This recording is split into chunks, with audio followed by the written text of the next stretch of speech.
In this video, we will be discussing limiting reactants and calculating yields based on limiting reactants, as well as calculating amount of excess reactant remaining.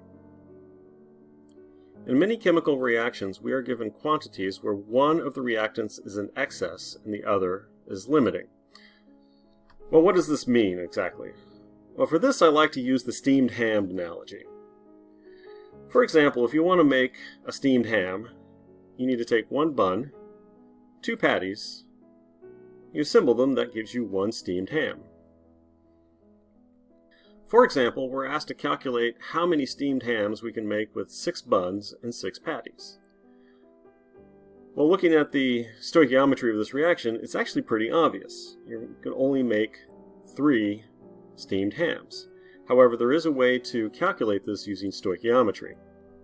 What we use is the 2 calculations, 2 scenarios method. For instance, let's take all 6 of our buns and find out, based on the reaction stoichiometry, how many steamed hams we can make. According to the stoichiometry, if we didn't have to take into account how many patties we had, we could make 6 steamed hams. However, if we assume that all 6 patties are used, perform stoichiometric calculation on that, this tells us that 6 patties is only going to make us 3 steamed hams. What exactly does this mean? Well, this means that once we've made 3 steamed hams, we've used up all of our patties, and our assembly line ends. The reaction stops. We can make no more steamed hams. Therefore, we could never make 6 steamed hams based on the number of buns. So, we can continue on. We can find out how many buns we have left over. We're going to base the number of buns we have left over based on the number of patties we actually used up. The patties were the limiting reactant in this equation. So we take our 6 patties, we determine how many buns were consumed using the stoichiometric calculation, and then we subtract this 3 sets of buns from the 6 buns that we started with, and this tells us that we ended with 3 buns remaining. And go back to our synthesis of phosphorus oxychloride. So we have 10 grams of phosphorus trichloride and 10 grams of potassium chloride. They are allowed to react, and we assume they go to completion. We want to find out which reactant is limiting and which one is in excess. And then how many grams of phosphorus oxychloride are produced, and then finally how many grams of the excess reactant are remaining after the limiting reactant is completely consumed.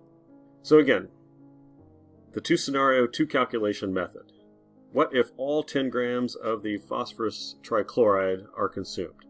Well, we have to convert that to moles of phosphorus trichloride. And then, since we were going ahead and asked to find out how many grams of phosphorus oxychloride were produced, we're going to go ahead and determine the number of moles of phosphorus oxychloride, and then finally the mass of phosphorus oxychloride. And then we do the same thing with potassium chlorate. 10 grams of potassium chlorate, convert that to moles of potassium chlorate, and then using the appropriate reaction stoichiometry, convert that to moles of phosphorus oxychloride. And then finally, mass of phosphorus oxychloride.